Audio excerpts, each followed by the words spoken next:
Good evening दोस्तों। काफ़ी समय हो गया था, आप लोगों से बातचीत नहीं हो पाई थी और मौका ही नहीं मिल रहा था। एक्चुअली नया नया मैंने ज्वाइन किया था एंड ज्वाइनिंग भी मेरी बॉम्बे, मेरे को बॉम्बे जो है सिटी मिली थी, काफ़ी दूर ज्वाइनिंग हुई, तो काफ़ी समय से मुझे मौका ही नहीं मिल पाया कि मैं आप लोगों से जुड़ पाऊँ। तो आज जो है मैं आप लोगों के बीच जो जुड़ रहा हूँ, आप लोगों से जुड़ रहा हूँ, उसका मेन रीज़न है D triple S B L D C और जे एस से दास ग्रेड 4 का जो एग्ज़ाम अभी recently D triple S B ने कंडक्ट कराया है, उसके बारे में कुछ जानकारी देने के लिए। बहुत ही जल्द इसकी आंसर की भी रिलीज होने वाली है। आंसर की इतना मतलब इंपॉर्टेंस नहीं रखती है डी ट्रिपल एस बी की, क्योंकि आपको पता ही है कि आंसर की इसकी किस टाइप की आती है। इसमें सिर्फ जो आपके जो राइट आंसर होते हैं वही टिक करके जो है डी ट्रिपल एस बी हर बार इसको दे देती है एज आ आंसर की। तो बात करते हैं इस एग्ज़ाम में कट ऑफ की। पूरे मतलब सेशन के दौरान हम बात करेंगे इसके कट ऑफ की और एग्ज़ाम में कितने लोगों ने जो है इसमें अपीयर हुए थे। जैसा कि अभी सभी लोग जानते हैं 3,55,386 अप्रॉक्स इसके ही करीब बच्चों ने जो है फॉर्म इसके फिल किए थे। लेकिन इस बार जो एक बहुत ही अच्छा मोड इसमें देखने के लिए मिला है वो ये है कि आप इसे अच्छा भी कह सकते हैं किसी पॉइंट ऑफ व्यू से और किसी पॉइंट ऑफ व्यू से बेकार भी कह सकते हैं। क्योंकि काफ़ी 3.5 लाख बच्चों ने इसमें जो है फॉर्म भरे थे, लेकिन अपीयरेंस, अगर हम अपीयरेंस की बात करें तो केवल 65,678 बच्चे ही एग्ज़ाम सेंटर तक पहुंचे जिन्होंने एग्ज़ाम को दिया है। ऑलमोस्ट 21%, अगर मोटा मोटा बात किया जाए तो 21% लोग ही एग्ज़ाम में जो है शामिल हुए और 21% बच्चों ने ही खाली एग्ज़ाम दिया एंड रेस्ट ऑफ द बच्चे जो थे वो एग्ज़ाम देने नहीं आए। इसके काफ़ी कारण रहे हैं, लेकिन जो इसका मेन कारण रहा है वो ये था क्योंकि 2023 में इसकी नोटिफिकेशन आ गई थी और 2024 स्टार्टिंग में लोगों ने फॉर्म भर दिए थे एंड 2024 पूरा चले गया, 2025 भी ऑलमोस्ट चले गया और इसका एग्ज़ाम नहीं हुआ। तो बच्चे इन बिटवीन जो भी टाइमिंग था उसमें उन्होंने बच्चों ने जो बच्चे थे वो बीच में एसएससी में अपना सीजीएल या फिर सीएचएसएल निकाल के चले गए थे, क्योंकि हर एक बच्चा हर एक जगह में ट्राई करता है।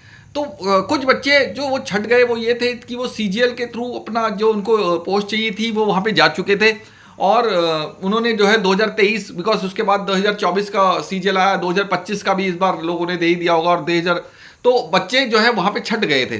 काफ़ी बच्चे सीएचएसएल सीजीएल फेज 11 फेज 13 का फेज 12 का उसमें बच्चे जो है काफ़ी निकल गए। तो ये भी एक रीज़न रहा कि बच्चे एग्ज़ाम देने बहुत ही कम आए और एक इसमें डिले बहुत हुआ डी ट्रिपल एस बी की तरफ से। इतना डिले हो गया कि बच्चे भूल ही गए कि उनका कोई एग्ज़ाम भी, ऐसा कोई फॉर्म भी भरा है, तो वो भी एक रीज़न था। अच्छा, अभी बात करते हैं कट ऑफ की। अगर हम कट ऑफ की बात करें तो मैं अभी यहाँ पे बेसिकली सिर्फ बताना चाहूँगा, एक्स मैन के लिए मैं स्पेशली कुछ बताना चाहूँगा, तो आप प्लीज़ बने रहें। जैसा कि आपने पिछली बार देखा था कि जो 2017 में जो एग्ज़ाम हुआ था डी ट्रिपल एस बी का, जिसमें लगभग 41,000 फॉर्म भरे गए थे और उसमें वैकेंसीज थी 842 की अप्रॉक्स। तो 842 जब वैकेंसी थी तब भी अनरिजर्व्ड की जो कट ऑफ गई थी वो 131 गई थी और उसमें लगभग 41,000 बच्चों ने जो मतलब जो अपीयर हुए थे एग्ज़ाम देने के लिए, 41,000 बच्चे। और उसके बाद भी जो कट ऑफ गई थी वो काफ़ी मतलब इतनी ज़्यादा नहीं, 131 अनरिजर्व्ड की गई थी। अगर मैं ईएसएम की बात करूं तो ईएसएम की उस समय 65 की कट ऑफ गई थी। तो बात यह है कि कट ऑफ उस समय भी ज़्यादा नहीं गई थी और इस बार तो वैकेंसीज जो है बहुत मतलब पिछली बारी से बहुत ज़्यादा हैं।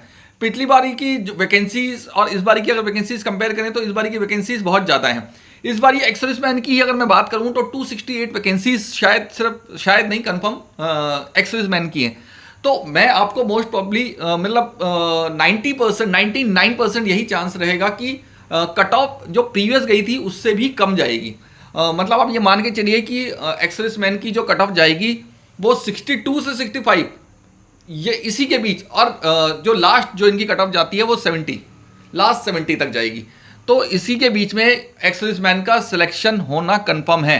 ये चीज़ तो आप मानकर ही चलिए, बिकॉज जिस हिसाब से एग्जाम हुए हैं, जिस हिसाब से डाटा आ रहा है, तो उस हिसाब से ये कंफर्म है कि एक्स-सर्विसमैन की जो कट ऑफ है इससे ज़्यादा नहीं जाने वाली। अब अगर मैं बात करूं किसी अनरिजर्व्ड की, तो अनरिजर्व्ड की भी जो कट ऑफ है वो 125 तक अप्रॉक्स रहेगी।